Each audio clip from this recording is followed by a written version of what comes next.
दरम्यान कालच्या सुनावणीत आम्ही तनिषा भिसेंच्या कुटुंबियांची बाजू ऐकून घेतली। या प्रकरणात दोन्ही बाजू समजून घेऊ, मात्र कारवाईबाबत आपण सध्या काही बोलणार नाही अशी प्रतिक्रिया महाराष्ट्र मेडिकल काउन्सिलचे प्रमुख विकी रुंगवानी यांनी दिलेली आहे। महाराष्ट्र मेडिकल काउन्सिलचे प्रशासक डॉक्टर विकी रघुवानी आपल्यासोबत आहेत।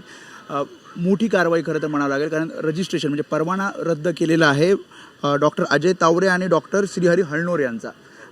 काय कधीपर्यंत हा परवाना रद्द असणार आहे, कारण एकीकडे त्याची कारवाईसुद्धा सुनावणीसुद्धा सुरू आहे। मग हे पोर्शे कार जे ॲक्सिडेंट होता त्याच्या जी आमच्याकडे त्याची इन्क्वायरी आम्ही केली होती त्या दोन्ही डॉक्टरांच्या विरुद्ध, आणि त्या इन्क्वायरीमध्ये म्हणजे ते आतमध्ये तुरुंगात होते म्हणून प्रत्यक्ष इन्क्वायरी आम्ही नाही केली, पण आम्ही अहवाल म्हणजे पोलीस कमिशनर पुणे त्याच्याकडून आणखीन द मेडिकल कमिटी जे होती त्यांच्याकडून आम्ही अहवाल बोलवलं आणि पूर्ण सविस्तर चौकशी करून मग प्रथम दर्शनाने असा कळलं की त्याच्यात जे आमचे जे मेडिकल काउन्सिलचे जे नियम असतात त्याच्यात जर कोड ऑफ कंडक्ट म्हणजे असा समजा या केसमध्ये असा कंडक्ट जे होता ते इनफेमस इन नेचर होता, आणि हे बघून आम्ही त्यांना निलंबित केलं। स्पष्ट होते की रक्ताचे नमुने बदलले गेले होते जे आरोप केले गेले प्रथम दर्शनात, म्हणजे prima facie we can say, but